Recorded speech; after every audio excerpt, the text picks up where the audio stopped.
नेरुल में महिला की हत्या। आरोपी पति को पुलिस ने किया गिरफ्तार।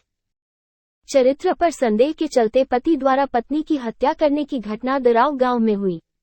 पत्नी की हत्या करने के बाद हत्यारा पति पश्चिम बंगाल भागने की फिराक में था, लेकिन पुलिस ने उसे गिरफ्तार कर लिया है। उनके खिलाफ नेरुल पुलिस स्टेशन में मामला दर्ज किया गया है। पुलिस के अनुसार दारवे गांव में शनिवार की रात एक महिला की हत्या की घटना घटी थी।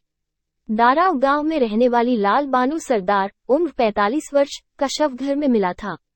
जब लड़का बाहर गया तो वो घर में अकेली थी। घटना की सूचना मिलते ही नेरुल पुलिस मौके पर पहुंची और मुआयना किया। तब ये साफ हो गया कि लाल बानो की हत्या सिर पर किसी भारी चीज से वार कर की गई है। इसके अलावा पुलिस को घटनास्थल पर खून से सने फर्श के टुकड़े और चाकू भी मिले। इसके बाद पुलिस टीम ने तुरंत जांच पर जोर दिया और उस्मान को गिरफ्तार कर लिया। पूछताछ में उसने बताया कि पत्नी से झगड़े के दौरान उसने पत्नी के सिर पर डंडे से वार कर हत्या करने की बात कबूल की है।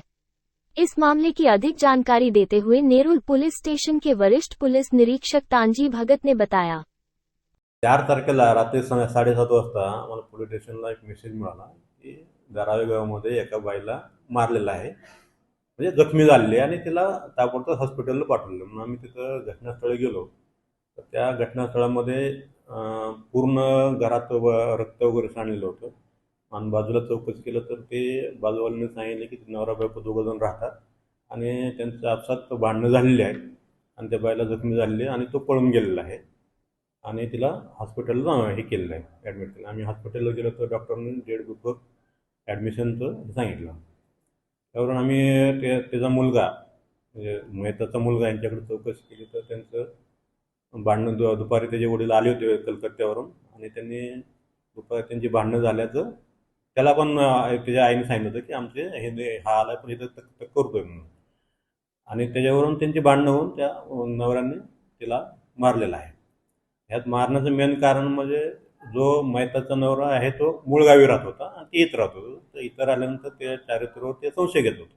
त्या संशयातून तिने त्याला मारलेलं आहे. आणि आरोपी हा 60 वर्ष वयाचा आहे, त्याच्यावर असे काही गुन्हे नाहीत, पण तो मूळ गावीच राहत होता. इथं पूर्वी राहत होता पण आता येऊन जाऊन करत होता, कधी इथं राहायचा कधी गावी राहायचं. न्यायालयानं 9 तारखेपर्यंत त्याला कस्टडी दिलेली आहे. आपण त्याच्याकडून ते जप्त पण त्याचे एक चाकू पण जप्त केलेला आहे आणि